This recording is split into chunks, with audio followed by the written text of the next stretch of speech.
आप सभी को जय सिया राम।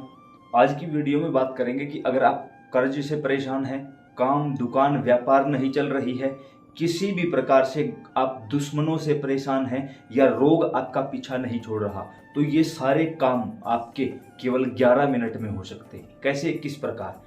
सबसे पहले जो काम हम बताने जा रहे हैं ये बाबा हनुमान से संबंधित है। तो यह काम आप किसी भी शुक्ल पक्ष के मंगलवार को करिए। हर महीने में 2 मंगलवार शुक्ल पक्ष के आते हैं, दोनों ही मंगलवार को आपको यह काम करना होगा और पहले ही मंगलवार से असर आपको दिखाई देने लगेगा। क्या करना है, कोशिश करेंगे आप लोगों को करके दिखाएं। क्या करना होगा, सर्वप्रथम स्नान आदि से निवृत्त होकर कोशिश करिए घर के मंदिर में बैठ जाओ। आसपास कोई प्राचीन एवं सिद्ध हनुमान मंदिर है वहां चले जाओ। कोशिश करो जिस मंदिर में अखंड ज्योत जलती हो, अगर वहां जाकर यह काम कर सको तो सबसे ज्यादा काम वहीं से चलेगा आपका। क्या करना होगा, सर्वप्रथम आप अपने घर के मंदिर में बैठ जाइए, स्नान आदि से निवृत्त होकर बाबा हनुमान के नाम का दीपक जलाइए। जो भी देवी देवता की पूजा करते हो, हनुमान जी महाराज तो एकमात्र ऐसे देव हैं जो कलयुग के जागृत प्रधान देव हैं और हर एक घर में, हर एक मंदिर में, आप दुनिया के किसी भी मंदिर में चले जाओ, वहां आपको उस देवी देवता के साथ बाबा हनुमान जरूर मिलेंगे।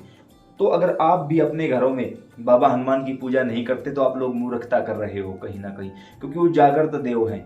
सब वैसे तो आपने सुना होगा काल भैरव जयंती, ये जयंती, वो जयंती, काफी चीजें सुनी होंगी आपने, लेकिन कभी हनुमान जयंती नहीं सुनी होगी। आजकल मेरे जैसे मूर्खों ने हनुमान जयंती चला दी है, लेकिन हनुमान जयंती कभी नहीं होती। क्यों? श्री हनुमान जी महाराज पृथ्वी पर अवतार लेकर आए तो हैं, लेकिन वापिस नहीं गए। तो सिर्फ और सिर्फ हनुमान जी ही एक ऐसे हैं जो हनुमान जन्मोत्सव के नाम से जाना जाता है, इनकी कोई जयंती नहीं है, इसलिए इनको कभी इनवाइट करने की भी जरूरत नहीं पड़ती। ये तो जहां पर राम का, श्याम का नाम लिया जाता है, अपने आप ही प्रकट हो जाते हैं। सर्वप्रथम आप इनके नाम का एक दीपक जलाओगे। जो भी आपसे अवेलेबल हो सके, कोई फलों का भोग है या कोई चीनी है, मिश्री है, जो भी आपसे अवेलेबल हो सके भोग लगाओ। उसके बाद आप दीपक प्रज्वलित करने के तुरंत बाद आसन पर बैठना है आपको। मैं तो आपको समझाने के लिए चेयर का सहारा लिया है मैंने, तो आपको आसन पर बैठ जाना है। अब सबसे जरूरी चीज होती है संकल्प। संकल्प का मतलब होता है कि हम उस देवता को ये बताना चाहते हैं कि हम कौन हैं, क्या कर रहे हैं, क्यों कर रहे हैं, क्या चाहिए, सारी बातें क्लियर हो जाती है। कैसे करना होता है, अपने राइट हैंड में जल लोगे। कोई भी इस काम को कर सकता है, कोई भी मंगलवार के दिन हाथ में जल लेकर, हे श्री हनुमान जी महाराज, आप ज्ञान शिरोमणि हैं, वीर शिरोमणि हैं, भगत शिरोमणि हैं, प्रभु श्री राम के दूत हैं। श्री हनुमान जी महाराज इस नाम से बड़े प्रसन्न होते हैं, श्री राम के दूत के नाम से। बाबा मेरा नाम यह है, मेरे पिता का नाम यह है। शादीशुदा महिला पति का नाम बोलेगी। काफी महिलाओं के सवाल आए कि भाई क्या महिलाएं बाबा हनुमान की पूजा कर सकती? अरे आप क्यों सोचते हो आप महिला हो पुरुष हो? ये क्यों नहीं सोचते कि हम इनके बच्चे हैं, ये हमारे पिता हैं, ये हमारे भगवान हैं, ये हमारे गुरु हैं, आचार्य हैं, हम इनके शिष्य हैं? ये भाव रखो, स्त्री पुरुष का भाव मन से निकाल दो। सिर्फ ये रखो कि हम जैसे भी हैं इनके हैं, ये जैसे भी हैं हमारे हैं, बस ये स्वीकार कर लेंगे। पिता का नाम या पति का नाम यह है, इस जगह के निवासी हैं, आज यह दिन है, यह तारीख है। मंदिर में बैठे हो तो नाम लो कि मैं उस मंदिर में बैठा हूँ, घर पर बैठे हो तो नाम बताओ मैं अपने घर पर बैठा हूँ। इस समय बाबा इस चीज से परेशान हूँ, कर्ज से काम नहीं चलता, दुकान नहीं चलती, व्यापार नहीं चल रहा, एग्जाम करेक्ट नहीं हो रहा, कोई इंटरव्यू करेक्ट नहीं हो रहा, या किसी रोग ने मुझे घेर लिया है, या घर में कोई ऐसा व्यक्ति है जो खुद ना कर सकता हो तो उसके नाम का आप कर सकते हो कि बाबा उसके नाम का कर रहा हूं, उसका नाम आपको जरूर लेना है। बाबा कृपा करिए, आप जागृत रूप में विराजमान हो जाइए और मेरे इस कार्य में मुझे सफलता दिलाइए। ऐसा बोलकर जल को नीचे की ओर छोड़ दो। अब हमें क्या करना होगा, सबसे जरूरी चीज आपके पास अब होना क्या चाहिए, जो आपको काम करना है। आपके पास होने चाहिए थोड़े से जो समझ गए ना, जो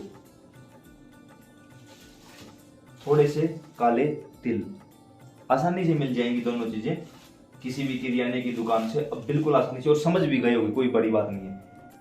उसके लिए आपको अब क्या करना होगा, अपने घर के मंदिर में बैठकर जो भी आप कोई आरती, चालीसा, चौपाइया, स्तुति भगवान के सामने पढ़ते हो वो पढ़कर सुना दो। जो भी आपको आती है, कुछ भी आता हो वो ही सुना दो।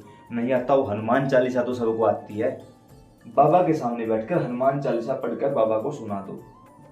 यह कोशिश करो, ज्यादा नहीं, एक श्री राम स्तुति बाबा हनुमान को जरूर सुना देना, बस काम चल जाएगा। अब हमें क्या करना होगा, अब हमें या तो आप किसी उपले को गर्म करो, जिसको आप कंडा भी बोलते हो, वो नहीं है शहरों में रहते हो, कपूर होगा ना आपके पास, कपूर को गर्म करो, कपूर को यहाँ प्रज्वलित करो, हम कपूर जला लेते हैं। अब हम इस कपूर पर केवल 11 आहुति देनी है, बिल्कुल थोड़ी सी, जैसे 2 ही दाने हमने जौ के ले लिए, थोड़े से हमने काले तिल ले लिए। अब हमें आहुति देनी है 2 उंगलियां बीच की और अंगूठा सिर्फ तीनों के माध्यम से, जैसे हम यज्ञ में आहुति डालते हैं बिल्कुल थोड़ी सी, वैसे ही हमें आहुति डालनी है, 11 बार आहुति डालनी है। कौन सा मंत्र है वो मंत्र मैं बोलकर भी बताऊंगा, स्क्रीन पर भी लिख देंगे और उसके साथ नीचे डिस्क्रिप्शन में भी दे देंगे, जहां से भी अवेलेबल हो सके आप उसी तरीके से उस मंत्र को देख देख कर या बिना देखे भी आराम से याद हो जाएगा, कोई खास बात नहीं है। जिसको ना पढ़ना आता हो वो किसी दूसरे से भी ये काम करवा सकता है। तो मंत्र है ओम नमो हनुमते रुद्रा अवताराय सर्व शत्रु संहरणाय सर्व रोग हराय सर्व वशीकरणाय रामदूताय स्वाहा। पहली आहुति ऐसे करके आपको 11 आहुतियां इसके अंदर डालनी है। धीरे धीरे ये चल, जो दीपक लगाया था उसके अंदर नहीं, कुछ भी अलग से, इसलिए मैंने आपको दीपक प्रज्वलित करके नहीं दिखाया, मैंने आपको सिर्फ कपूर का काम करके दिखाया। जो दीपक जल रहा है वो जलता रहेगा, उसको आपको कुछ नहीं करना। उसके अलावा कोई भी ऐसा बर्तन, कोई भी ऐसा पात्र लेकर बैठ जाइए जिसके अंदर आप 11 आहुति आराम से डाल सको। यह काम आपको आराम से करना है, 11 बार आहुति डालनी है। उसके बाद चुपचाप यहीं बैठे रहो, जब तक ये चले इसको चलने दो। उसके बाद दोबारा से हाथ में जल लो और कहो, हे श्री हनुमान जी महाराज, इस काम के लिए बैठे थे, आज आपने संकल्प पूरा करवाया, इसके लिए हम आभारी हैं आपके। कृपा करके जिस मनोकामना के साथ बैठा हूँ, शाम को सूर्यास्त होने से पहले पहले इस मनोकामना को पूरा कर दीजिए। मेरी प्रार्थना है, आप मेरी प्रार्थना स्वीकार कर लीजिए। जैसे ही आप ये बात बोलोगे, ये बात हनुमान जी तक पहुंच जाएगी। 2 मंगलवार आपको यह काम, सेम यही चीज रिपीट करनी होगी। बार बार आप इस वीडियो को देखकर रिपीट कर सकते हो। जल नीचे की ओर छोड़ दो, 2 मिनट तक चुपचाप अपने आसन पर बैठे रहो, आसन छोड़कर नहीं जाना है। क्यों? जैसे ही हम कोई पूजा पाठ करते हैं उसकी एनर्जी हमारे शरीर में आ जाती है, आसन छोड़ देते हैं तो गुरुत्वाकर्षण बल के कारण वो एनर्जी पृथ्वी में समाहित हो जाती है। तो आसन नहीं छोड़ना है। जब लगे 2 मिनट चुपचाप बैठे हैं, उसके बाद आपको पृथ्वी को प्रणाम करके उठना है। ये जो बीच की उंगलियां हैं 2, जहां आपने जल गिराया था, ओम विष्णवे नमः, ओम विष्णवे नमः, ओम इंद्राय नमः। यहाँ पर हमने इंद्र का नाम लिया है। क्यों? इंद्र ने नारायण भगवान से वरदान ले रखा है कि जो कोई भी पूजा पाठ करे उसका फल मुझे मिलना चाहिए। भगवान ने कहा कि अगर उसने तेरा ही नाम ले दिया तो फिर उसको उसके पास रहना चाहिए। तो हम इंद्र का नाम लेकर यहाँ से उठेंगे ताकि इसका पूरा फल हमें प्राप्त हो और हमारे तक ही सीमित रहे। 2 मंगलवार आप यह काम करिए। याद रहे, हम किसी प्रकार के अंधविश्वास को बढ़ावा नहीं दे रहे हैं। आपको वैदिक मंत्र दिया गया है, घर की पूजा पाठ की जानकारी दी गई है। कोई अंधविश्वास फैलाने का हमारा कोई उद्देश्य नहीं है। हाँ, मानो तो मैं गंगा माँ हूँ, न मानो तो बहता पानी। लगे जानकारी बिल्कुल सही है, अच्छी है, काम करेगी तो इस YouTube चैनल के साथ आप जुड़ सकते हो। लाखों श्याम प्रेमियों का परिवार है, आप भी श्याम जगत के सदस्य बन सकते हो।